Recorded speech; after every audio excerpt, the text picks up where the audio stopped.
حضرت ابو ہریرہ رضی اللہ تعالیٰ عنہ سے روایت ہے کہ رسول اللہ صلی اللہ علیہ وسلم نے فرمایا، مومن الفت کا مسکن یعنی سراسر الفت ہے، اور اس شخص میں کوئی خیر نہیں جو کسی سے الفت نہیں کرتا اور نہ اس سے کوئی الفت کرتا ہے۔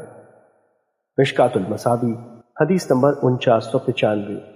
حضرت عقبہ بن عامر رضی اللہ تعالیٰ عنہ بیان کرتے ہیں، رسول اللہ صلی اللہ علیہ وسلم نے فرمایا، روز قیامت سب سے پہلے 2 پڑوسیوں کا مقدمہ پیش ہوگا۔ مشکات المصابیح حدیث نمبر 5000۔ حضرت عائشہ رضی اللہ تعالیٰ عنہ بیان کرتی ہیں، رسول اللہ صلی اللہ علیہ وسلم نے فرمایا، روحیں مختلف قسم کے لشکر ہیں جو باہم متعارف ہوتی ہیں، وہ دنیا میں باہم محبت سے رہتی ہیں، اور جن میں اجنبیت تھی ان میں اختلاف رہتا ہے۔ مشکات المصابیح حدیث نمبر 5003۔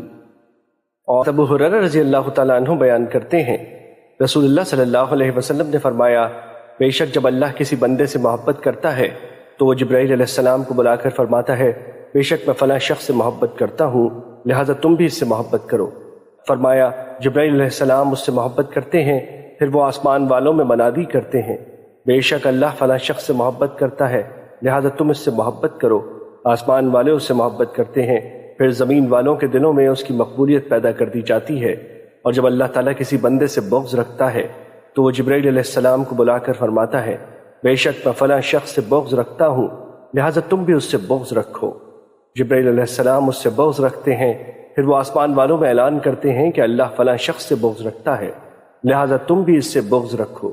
فرمایا، وہ اس سے بغض رکھتے ہیں، پھر زمین والوں کے دلوں میں اس کے لیے بغض پیدا کر دیا جاتا ہے۔ مشکات المصابیح حدیث نمبر 5005۔ حضرت ابو ہریرہ رضی اللہ تعالیٰ عنہ بیان کرتے ہیں، رسول اللہ صلی اللہ علیہ وسلم نے فرمایا، بے شک اللہ روز قیامت فرمائے گا، میری عظمت و تعظیم کی خاطر باہم محبت کرنے والے کہاں ہیں؟ میں آج ان کو اپنے سائے میں جگہ دوں گا، اس دن میرے سائے کے سوا کوئی سایہ نہیں۔ مشکات المصابیح حدیث نمبر 5006۔